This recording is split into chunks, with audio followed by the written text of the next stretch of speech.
School ছাত্রী রিয়ার বস্তাবন্দি মরদেহ উদ্ধার, গ্রেফতার ৩। পাবনার পদ্মা নদীর পাড়ে বস্তাবন্দি নবম শ্রেণীর ছাত্রী রিয়া খাতুন হত্যাকাণ্ডের রহস্য উদ্ঘাটন এবং হত্যাকাণ্ডের সাথে জড়িত ৩ আসামিকে গ্রেফতার করেছে ডিবি পুলিশ।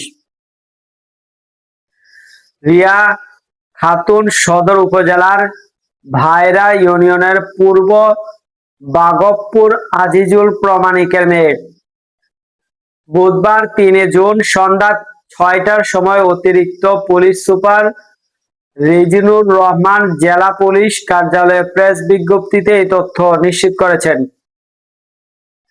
এই সময় তিনি বলেন, স্থানীয়দের তথ্যমতে আজ সকালে ভায়রা ইউনিয়নের পীরপুর এলাকায় পদ্মা নদীর তীরে বস্তাবন্দি মরদেহ লাশ উদ্ধার করে পুলিশ। তিনি আরো বলেন, গতকাল সকাল 11টার সময়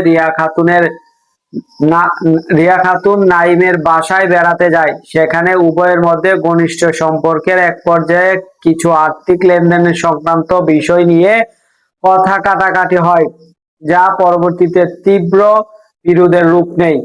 এক পর্যায়ে নাইম ভিকটিমকে ধারালো চাকু প্রদর্শন করে ভয়ভীতি দেখায়। পরবর্তীতে অভিযুক্ত নাইম রিয়া খাতুনকে শ্বাসরোধ করে হত্যা করে।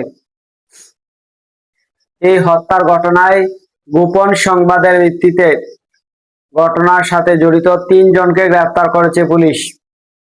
হত্যায় জড়িত ব্যবহৃত সাদা প্রাইভেট কার উদ্ধার করেছে পুলিশ। নাইম ও রিয়া খাতুনের সম্পর্ক চাচাতো ভাই বোন।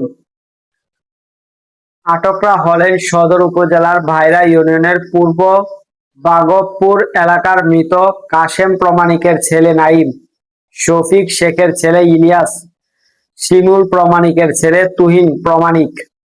দর্শক, সাবস্ক্রাইব করবেন, লাইক করবেন, শেয়ার করবেন, কমেন্ট করতে ভুলবেন না।